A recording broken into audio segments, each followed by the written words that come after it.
হ্যাঁ, ধরো আপনার ফোন এখন অন্য একজনের হাতে, অথচ আপনি কিছুই করবে পারতেছেন না, না? হ্যাঁ, পাম গেল কেমন করে? না পারতেছি না। আমার করছে নাকি ফোনের ভিতর কথা করছো রুইতন? ফোনের মধ্যে তো সাইকেল দেখা যায় না, তো সাইকেলের চাকা পাংচার হয়েছে তোমার তাই না? আচ্ছা, আমার সাইকেলের চাকা পাংচার হয়েছে সেটা তুমি বুঝলে কেমন করে? এই তুমি তোমার কানের তো যন্ত্রটা নামা তো, ঘোরার ডিম। কথা কইতে ভালো করে কথা কও। আর কই না ডাক্তার, এমন একটা ব্যবসা করি তো কানের থেকে ফোন নামানোই যায়। আমার তো ভয় আছে যে কানের সাইজ না মোবাইলের সাইজ হয়ে যায়। এখন মজার মজার নাটক পেতে লাইক কমেন্ট করে পাশে থাকবেন। বুঝছো? পরে পরে পরে পরে করছি। হ্যাঁ, সেটা অবশ্য ঠিকই কইছ।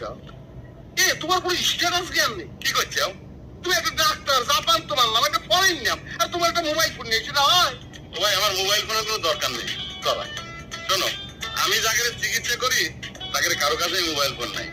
আর সবচেয়ে বড় কথা হইলো কি, আমার তো কল দেওয়ার দরকার হয় না। আমি নিজে যাই সব বাড়ি বাড়িতে রুগী খুঁজে বাইর করি। বুঝছো?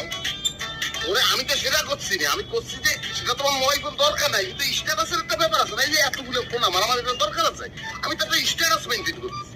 এখন এইগুলোর মধ্যে যে ফোনটা তোমার পছন্দ আছে, ও ভাই আমার ফোনের দরকার নাই, তুমি রেখে তো ওরে টাকা লাগবে না উপহার হিসেবে। আমি তো কইলাম তো রুইতন, আমার উপহারেরও দরকার নেই, বন্ধু হিসেবে না।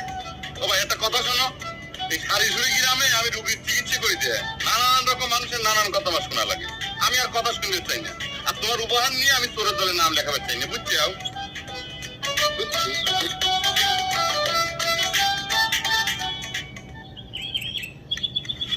মা, হাটে যাওয়া লাগবে।